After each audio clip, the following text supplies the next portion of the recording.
Hello, and welcome to another episode of Aspiring Creator. I have spent the last 30 minutes trying to get my cameras and mics working properly, and it's just suddenly started working. So bear with me if we have any technical hitches. Nothing quite like last week's technical hitches when we did a live recording from IFA in Berlin. Really, really noisy. Thankfully, I use Riverside FM to record all these shows, and the noise cancellation stuff on it is incredible. So I don't think you heard anything.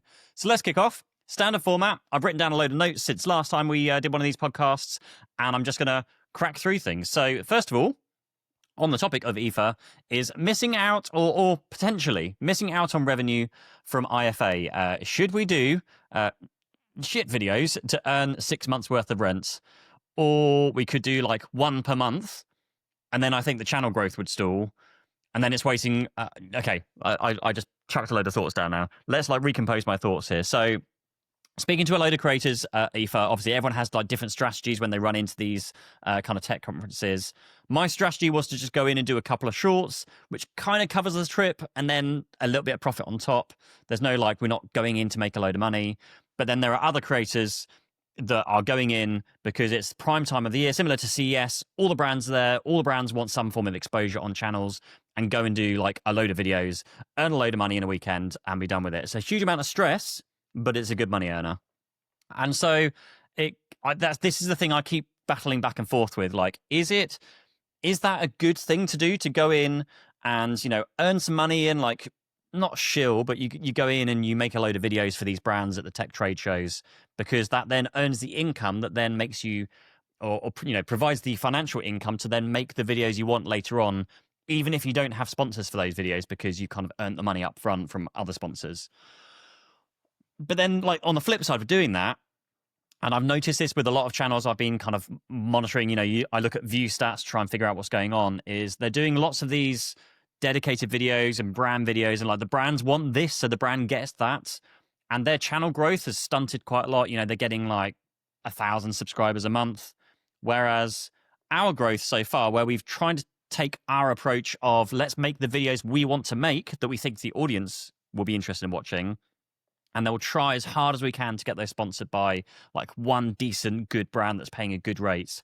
Sometimes a couple of brands. And then if we're doing the accessories or the buyer's guides or the, top tech, whatever it is, then we can have more sponsors in those videos. But generally speaking, one good video a week with one good sponsor in that video. And that has generally been working. We did 7,000 subscribers in the last month or so. So channel trajectory and growth wise, and the views are great as well. The income has been, we've been maintaining things, but I always feel like I'm losing out because not earning as much money as we could. I mean, not that money's everything, but money's good. And missing out on opportunities to work with certain brands because, we're not making videos on their devices. So this is where I've been for a very, very long time. And whether it's I'm trying to figure out, in terms of financials, is it worth doing the approach we are doing now and, maybe struggling a bit more now, but then growing faster to, 500,000 or 1 million subscribers. And then now you earn those amazing rates because you're at 1 million subscribers. Not forgetting that I mentioned a few months ago that actually maybe 1 million subscribers is a difficult thing from a brand's perspective, because now you're so expensive that they can't, they'd rather spread a lot of money over lots of creators rather than a chunk of money with one creator and relying on their video's performance. Or do you kind of make the bank now, so to speak, but then stunt your growth, and then you're really, really not going to stand much chance at reaching those numbers? Also, in the back of my mind, at the end of the day, money isn't everything and views aren't everything. And I have to remind myself that my goals for the channel is I need to earn this sustained level of income to, obviously pay my bills, family, investments, pay my team, and obviously a little bit of profit on top is great. And then naturally, I feel taking that approach is, if we just try and keep where we are and focus on one good video a week, one good sponsor, then the channel will naturally grow, and those sponsorship income will naturally grow, and the affiliate income will naturally grow, and the views and AdSense will naturally grow. So I feel that is the sensible approach. But oh my God, it's so easy to get distracted into when you hang out with other creators and you see how much work they're doing, and one of the guys there is like, he's doing 15 videos and he's working back to back, and I'm just sat there going like, we're doing 2 shorts. I feel like I should be doing more, and then I feel stupid because I'm sat there not really working when everyone else is obviously trying to like shoot all their integrations. That is first thing that's been running around in my mind this week. Next thing, I'm going to mention this. So I listened to the WAN show, the Linus Tech Tip podcast, and they mentioned something interesting. I don't think we've seen this on our channel, but apparently there's been so Linus on his show, he was saying how the WAN show is, or the Linus's channels, and LTT and everything else is going through a significant problem right now because their views are massively down. However, what they were saying in this latest podcast is they did some analytics on their channel, or channels maybe, and they noticed that whilst the views had gone down, the number of likes had gone dramatically up, or at least the like ratio had gone dramatically up, and revenue had stayed roughly the same as well. So what they'd seemed to find out is that even though the views had gone down, the quality of the views that were watching were going up. So everything else had like sustained itself, but the overall views were down. And this is bad for them because, brands want views a lot of the time. Let's talk about that in a minute as well. That's a fun one, isn't it? And so he was struggling, and he was saying that they've got big issues coming up because obviously brands want 1 million views within the first, few days with an LTT video. But they're not getting them anymore. Like, YouTube isn't giving them views. They also mentioned there's the new hype feature on YouTube where viewers can hype your videos if you're a smaller creator.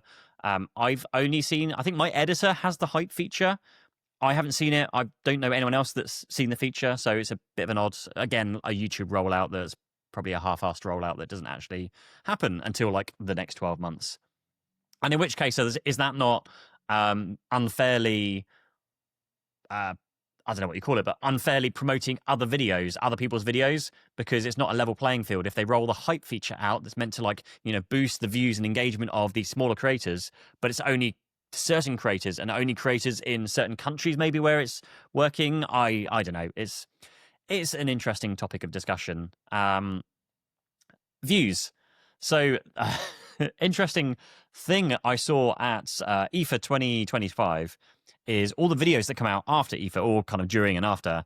And this is where that's you wonder, like, who knows what's going on. So Midea, I don't know, they're a huge brand. They're in like the the top 500 revenue brands in the whole of the world or something. And they did a load of sponsored videos. And there was a video from Android Authority that was 2 million views in under 24 hours. And it was like 100x their normal performance. And it's obviously completely bollocks and fake views. And even the comments in it were like, this is a really weird video, because you started off with a robot thinking this is a whole like AI thing and it's going to be a fun, interesting video about AI technology, and it turned into a kitchen showcase of here's some dishwashers, here's some fridges. And that was very much the theme with IFA this year. It was, hey, here's AI shoved into kitchen appliances. So it was a bit of a weird one. But this whole like buying views thing, yet again, it rears its head. And this is the whole like, where does the brand know? Is this the agency that's buying the views? Is this the brand that's buying the views? Because probably what's happening, I think, is the brand goes to the agency, and the brand wants to get, they want to deliver views. They want to make sure they, we want to hit maybe not 1 million, maybe it's like 1 billion views, or I don't know, maybe we want to hit like 50 million views with this campaign for whatever reason, because they value views. And so the PR agency, all they know is, we can deliver views. We have a very cheap place where we can buy views. So let's accept this wad of cash from this company. Let's go find loads of creators that are affordable to make some videos. And let's just pump their videos full of shitty views, boost the views, and report back to the campaign, hey, here's your 50 million views. And that is kind of what I think is happening here. I've heard a few stories before where this has happened. As soon as you call the brand out and say, like, look, as soon as the agency is being called out, and you say, like, look, do the brand know you're buying views? And they suddenly go really shady and go, oh, no, we'll fix it. And so it's a very, very interesting thing to talk about and discuss, and it still happens. Next on my list was I had a huge lunch with like 12 or 14 other creators, met a ton of people there, met Paul Hibbards, I met, just all the usual crowd. So Mark Ellis couldn't unfortunately make it because he had a medical emergency, he had to rush home, but Alex, my mind has gone blank. E from This Is E. I was sat next to Locan, amazing French creator, who I want to watch his videos, but they're all in French, and I can't stand the English audio subtitles over the top of it. Shane from Shane Creates, and just like there was a whole table full of us. We had a lovely steak that took hours and hours and hours to prepare and bring out to us, and we were sat there for a very long time. But that was the great thing, because we got to sit there and chat. And so I chatted with This Is E. I was like, look, can you just like give me a run through, like, how do you make your videos? Because their production quality is incredible, their scripting is incredible, like everything about their videos I just kind of aspire to be. And I feel like when we were looking at this whole agency video approach and one video and all that kind of thing, he was very much in the he's doing one good video a week and seemingly very successful and finding brand sponsorships and those kind of things. So I was just trying to chat to him about how he does it. And so this is what he told me. And this is why I had like a sudden moment of like, oh, this is blatantly obvious. Why aren't we doing this? So he's got a very similar team setup to me. It's like a full-time videographer, full-time editor, and himself. So we have full-time person. We have kind of full-time videographer, Matt, but he's also like lots of other things like thumbnails and those kind of things as well, and full-time editor. So his process in Monday morning, gets in, shoots a few shorts just to get his editor doing something because there's nothing to be done. Then he shoots the ads integrations for his videos first, so scripts and shoots them first, which is like one of those, why don't we do that? Because that is blatantly obvious. If we can just come in Monday morning, shoot the integration there and then edit and send it off to the brand for approval, we then have like a week and a bit for the approval, whereas we were leaving it until much later on. So that was first. And then he scripts the video. And then Tuesday shoots the video and then basically does the B-roll for the rest of the week. And then Friday is a bit of time for some shorts. And then he posts the video on that Saturday. So his time from like scripting, shooting, editing is like 5 days, 6 days.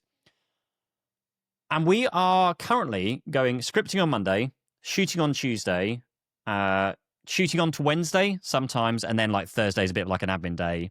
Friday I don't work, and then we post the video because the editing then technically starts on Wednesday.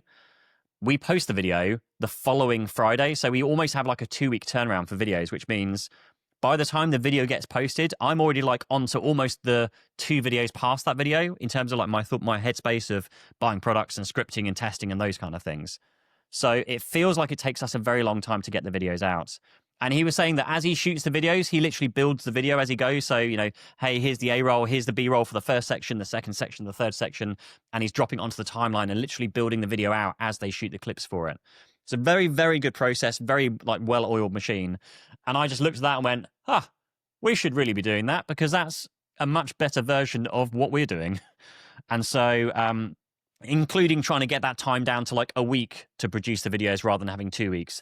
The only problem for us is we can't like do the whole like here's clip 1, here's clip 2 because my editor is in a different country and he's asleep. So when we finish shooting all of the video, he then wakes up and then starts putting the video together.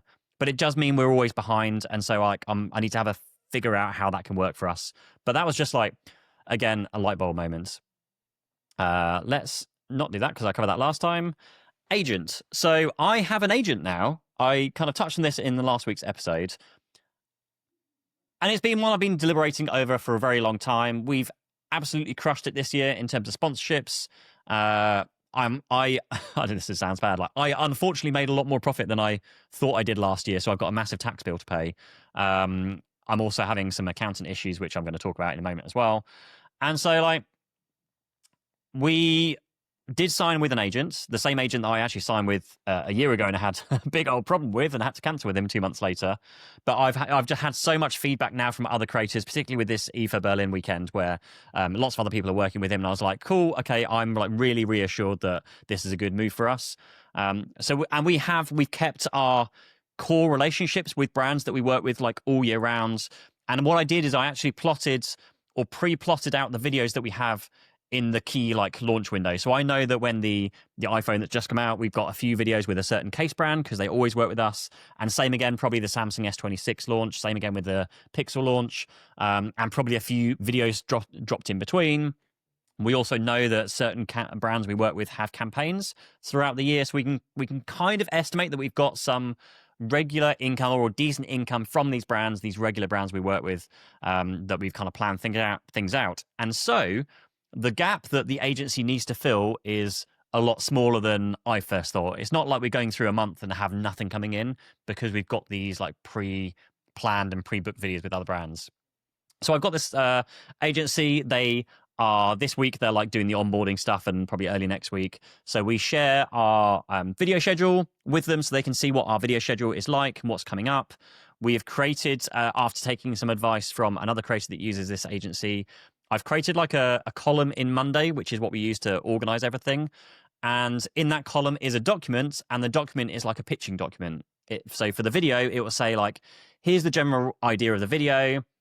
Here's who would be a great sponsor for it, like maybe a category of products rather than a particular brand, so they know who they can pitch to. Also, expectations of the video, like, hey, we made this video last year and here's how it performed. Here's the click-through stats.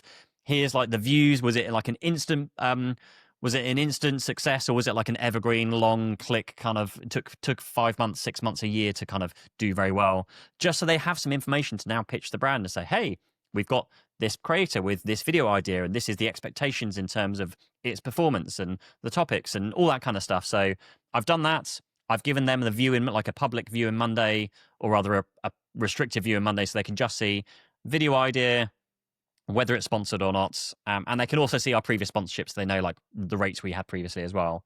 So that I feel is going to be a good approach. And so we're just going to see. I'll update you as we go. And this, again, is for me in the approach of the videos is very much trying to stick to the one good video per week. But it's very, very difficult to not be distracted when there's like, oh, what we've had this week. Amazon Prime Day is coming up, or Black Friday is coming up, and there's brands be like, oh, are you going to make a Prime Day video? And they're like brands that we work with for so long. They make great products. And we're like, oh, well, that would be, a very profitable video to make. So maybe we'll make those videos. And I don't know. Maybe we will. Maybe we won't. I just need to like try and figure out how we can frame that video to be a good video. Because I don't want to just be peddling shit on the channel just for the sake of making money. It needs to be a good video, and this is like what we want to stick to. So that's where my thoughts are on this whole agency and video type approach. Speaking of videos and making good videos, I've got too many videos. I'm doing too many things. We are very firmly in Apple season. It's funny because this is Matt's first Tech-tember who works with me, and it's getting a bit crazy because our video windows are really getting squished because brands, we want to get the videos out whilst it's still, a thing. Brands obviously want to get their videos out because it's their products. They want to like advertise before the launch and during the launch and all that stuff. And so we're getting kind of really pushed on terms of like trying to get videos approved soon. And it's very, very difficult, particularly this week right now, because we're trying to make videos advertising the iPhone 17's products and accessories when we don't have the iPhone 17. I have dummy models, but actually they don't really look much like the real iPhone 17 Pro and Pro Max and those kind of things. So that has really like become a problem, or not problem, but like a pressure for us to get those videos out. And then I've also just taken on too many videos. So we had a video booked in for next week, which is like the iPhone 17 versus the S25 Ultra. And I realized that for us to do the video next week, I need to have the phone, and I don't get the phone until next Friday. So now what we've done is we've knocked that video back by a further week. I'm actually on a press trip on one of the weeks, so I can actually take the Samsung and the iPhone and the press's phone that they're going to give me. Hopefully they're not going to hate me for using iPhone and Samsung on a non-iPhone or Samsung trip, but I'm going to try and shoot photos and videos on all three. And there's another thing to mention as well. And so I'm going to try and make my video whilst I'm away on that trip, but I've definitely agreed to do too many videos. I think the thing in the back of my mind when I was accepting all of these, maybe a month or two ago, was that there's sometimes a lull, and you can't really tell when those lulls are going to happen. There's sometimes you can kind of see. So for us, January is usually pretty quiet in the tech space. I mean, you have CES, but we've always really struggled to get decent work at CES, again, without creating just a shit show of like, here's all the funny things, or here's all the best things I saw at CES. We tried to do one last year that was all the new screen technology coming in 2025, and that was still a flop. And so we're struggling to really package a video from a tech show that gets any form of audience interest. Because most people consume the shorts, they go, oh, that's incredible, that's a transparent thing, that's a cool product. They don't watch these like 20, 30-minute long like roundup videos from trade shows. I don't know, maybe let me know in the comments if you watch them and what would make you watch one of them. But I've completely lost my train of thought. But that's where we were on that topic. Moving on to the next. Oh yeah, taking on too many videos. And so because there's these lulls, we then accept the videos thinking, well, hey, if we earn good money in, where are we now? We were in September. Earn good money in September. We've got a fairly good October lined up. And then if we have a quiet quarter four or quiet January, that's fine, because we've done well later in the year. So that's where we were. I've added this one in here. And on brand deals, I'm going to mention this as well. Sorry, this one is going to be like all over the place. On brand deals, so the whole like Apple videos, they're very, very last minute this year, we found. Even for IFA or IFA, brand deals are coming in like very, very like the week or 2 or 3 weeks before the brands want the videos. Maybe they've got budget left over. Maybe they're suddenly kind of panicking, or maybe it's just because they've actually finally confirmed, the iPhone's dimension, so they have a product they know they can sell. I noticed that ESR were advertising their new Qi 2 like 25-watt wireless chargers, and I love them. Like, I've got one on my desk, I've got one in my car, but it's the old version, and I went home to try and buy one, and they are still not available to buy anywhere. So I think brands are just very, even though lots of the case brands had their cases out and on full display, lots of the other products just weren't really fully fleshed out. So they're taking a bit of time thing. So yeah, that did mean a lot of the brand deals came in very last minute. And it's very easy when brand deals come in last minute and you're trying to fill gaps in your schedule, but like, we could fit an extra video in this week and next week and the week after. And then you suddenly realize what that means. And then you suddenly throw in a half term with the kids being off school, or a press trip, and now you've really messed up your schedule and have no time for anything. So I need to do less work. I need to stop making as many videos. We've mentioned that as well. And okay, so the final thing I'm going to talk about is very much a businessy behind the scenes thing. And this is about my accounts and about how bad they are right now. So I'm quite a busy person, as most content creators are. We're trying to stay on top of schedules and videos and brand communication, all these kind of things. And it is September. It is currently 9 months, I think, after one set of my accounts was due from one of my businesses, which I'm going to be closing down when they eventually get around to my accounts. So much so that I had the notification from HMRC saying, like, you need to submit them or you're going to get fined in about, 20 days' time. So that came through. And then I hadn't had my accounts for my main, like, YouTube business, and that was like 5 months late. And I've only just got them last week. And it got to the stage where I actually messaged like the business owner, being like, look, I'm just fed up of chasing. Like, can you just find out what's happening with my accounts? And then like, no, yeah, I had a phone call with somebody. And then like, I just let them know that the service has been going downhill for a very long time. Like, I used to, when I had my one contact at my accountant, he was incredible. I had phone calls.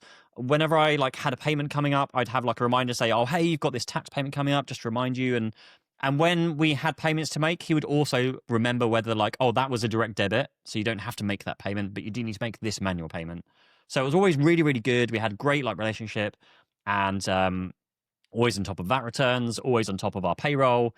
And so I had this like accounts issue. And I also remember the owner of the accounts company posting a while ago on LinkedIn saying like how you shouldn't be waiting months for your accounts, and you'd never wait months for your accounts from their company. And I was just like, oh, this is great. And I couldn't find that post. But so we went through that whole process, and then the weekend, or rather the end of the month hit. So I went to do payroll, went to pay my staff, went to find the email from my accountant that tells me how much to pay my staff, and there was no email. And so I sat there going, oh, like, I literally, like, for fuck's sake, like, simple things like trying to do payroll, like, I'm missing my corporation tax return for 2 companies now. I'm missing payroll, which you need to pay people. So I just looked at last month's payroll and made the same payment again. And it's just like, it's the significant lack of communication. Like, even now, I sent a message because I had a delivery waiting for me, and I said, look, hey, there's a delivery on its way. By the way, I still haven't heard anything about my accounts, even though they've been doing that set of accounts now for a week, maybe 2 weeks, but I've heard nothing. And it's just really bizarre that, does it really take 2 weeks of solid work to do my accounts? I don't think so. It probably takes a few hours worth of someone's time sat on my accounts doing it, but they're probably so busy with everyone else's accounts that mine's just being like bottom of the pile and they just don't care, basically, is my feeling about things, because it doesn't seem like they care, because even though I've complained, I've still heard nothing from them, really, other than here's your accounts. And the accounts I did receive, so this is like a proper rant, sorry. The accounts I did receive were, I had £1,000 in my cost of goods sold. And I was like, I think it's cost me more than £1,000 to make videos this year. And they're like, oh yeah, of course, yeah, we should move these things into your cost of goods sold. And it's just like, I'm paying for a service here, and like, shouldn't you be looking at this and moving these things before it gets to my before me looking over things? And I was doing a bit of reading up, and I noticed that actually we can move the studio into cost of goods sold because we use the studio to make the video, so that directly generates revenue. So it's not like an admin office space that isn't directly cost of goods sold. All in all, it doesn't make a blindest bit of difference in terms of the tax I owe. And like, the thing that really annoyed me as well was that because they weren't proactive this year at reaching out and saying, hey, Pete, it's your end of tax year. Do you want a discussion about looking over things like how we can minimize your tax and which we've always had previously.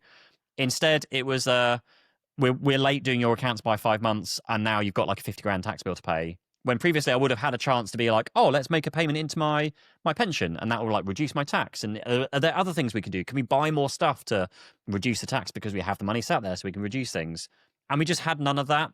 And for the price I was paying, and not even just the price I'm paying, it is the pure matter of fact that that's the service I've always had and always expected. And so for it to suddenly not happen, and I'm kind of waiting for it to happen because I'm busy making videos and doing other things, like, it's on me because I forgot to go, it's my end of year, I should have a booking, an appointment with my accountant. But they'd always booked that and proactively booked that before. So that's kind of where I got to, and it was so frustrating. And I'm now on the lookout for a new accountant. They offered me like, we're gonna, I don't know, do a discount on the rest of your accounts until the next financial year. But with the missing payroll, we'll see if payroll appears in my inbox this month. I don't know. We'll see.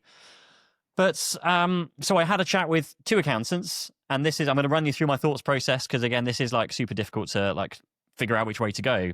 So I have the 2 options. I have a recommendation from Angus, who works with Ali Abdal, who's like just I think it's like just someone he knows or they've worked with previously. And he runs an agency, like a creators agency. He's attending a load of creator events, which is really cool. Like, he knows the industry inside out. And they basically went, I noticed that lots of our creators are getting really stressed with their accounts because their accountants don't really know how to deal with creatory things. So they created a accounts business to help creators with their accounts. And so that's like one option, and that's a very good option. But that's like the only real recommendation I have is like, we're... well, the recommendation was from Angus, a friend of mine who I've worked with a long time, and I trust his like intuition in terms of like people to work with. But then the other option I have is a large traditional accountancy firm that then spun off this arm or leg of the business to being like a content creator business. And they have some like very, very large creators on their accounts, like millions of subscribers, not tech creators, but like more like personality, fitness influencers, and those kind of things. And they have a very, very, very good approach, I would say. It's very proactive. There's lots of interaction with things. They're doing like monthly Loom videos to give you an update on like what your accounts look like, and bookkeeping and all these kind of services. And I'm looking at going, this sounds great, but to me, it also sounds like my current accountant. So how do I know, like, and they're also very good friends of the accountants as well. So like, I'm like, are you just good at sales, or do you actually do what you say you can do? Because technically this is the service I have with my current accountant, but they're currently failing massively at everything. So yeah, it's frustrating. The positive side is they have like a website with blog posts talking all about creativity and YouTubing, and TikTok and all these kind of things. So they have knowledge about the content creation space, and I don't have to re-explain why I put certain costs through the business because it's a YouTube channel, which is like an unusual thing to put through the business. But it is like this. Oh, it's just like accounts. Like I shouldn't have to go through this sort of stress because I just need accounts. And my mindset is with this one accountant, there's this big firm. Do I need all this like extra stuff that's more expensive because I don't really use it all the time? All I need is just my accounts done. And then one of the calls I went on, they were like, just, what are your expectations here? Like, let us know your expectations. And my honest answer was, well, my expectations currently are like down here on the floor because I currently have no accounts for my businesses. I'm missing payroll. Like my expectations are super low of I just need the accountant to do the basic stuff. Payroll, VAT returns, corporation tax, some proactivity around my tax return so I'm minimizing my tax, basic stuff. And so like surely any accountant should be able to do that. And this is like where I am with my accountant's kind of thought process, and it's just a mess. And right in the middle of Apple season as well, like this isn't the time of the year to be messing around with like changing accountants because there's so much going on, brand sponsorships, Apple season, press trips. Q4, the ad rates go up, so we're making more videos. I've had changes in my team, so we're trying to everyone's trying to relearn stuff, and it feels like a mess. So even though I'm sure I look very very organized and know what I'm doing, I don't know what I'm doing. This is a whole like shit show all the time. It's not that bad, but So I'm going to leave it there because that just felt like me ranting for like 2 hours, but it's not quite. It's 35 minutes. So hopefully that was useful to you. Do let us know. Reach out. Comment. If you are listening on whatever podcast platforms, please do go and leave a review, hopefully a 5-star review. Leave some comments. Let me know what you want me to talk about because I am here. Like this whole thing is, I really enjoy sharing the journey, the process. I love sharing the inside behind the scenes stuff because I just find people don't share the behind the scenes stuff. On that note, I'm going to leave with one more thing in that I have this like WhatsApp group full of like content creators. We, all chat about stuff, and it's kind of turned into a bit of like a funny group kind of thing now. But the fact of like, if all the content creators, and this is obviously not going to happen, but like within your groups, if you can just chat to each other and say like, look, how much are you actually earning monthly from content creation on average?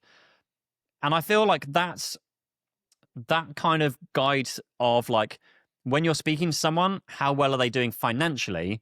Okay, cool. Well, I'm going to listen to this guy financially because he's, if he's earning well, I'm going to listen to him and his advice on his strategy and content and those kind of things. Because I always feel like I could be doing better. Like, I never think that I'm set on my process. And like I've said on this many times, I'm going back and forth between short form and working with more brands, but more videos and less views because more videos and that whole thing. Like, it's never a certain thing.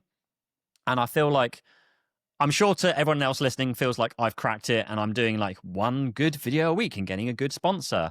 And when all is well and good, like that's great. But it is super, super difficult not to get sucked into the let's make more videos, let's earn more money and let's do more work, when I do need to remind myself that I just want to work less, but still make good videos, incredible videos, earn the money I'm earning, make great videos that viewers want to watch and engage it with and all that whole thing. So yeah, I just find like almost when I don't know if you go into like parenting advice groups. We used to do this when our kids were a lot younger, but like parent advice groups and people are giving out advice on like, I don't know, how to get your kids to sleep.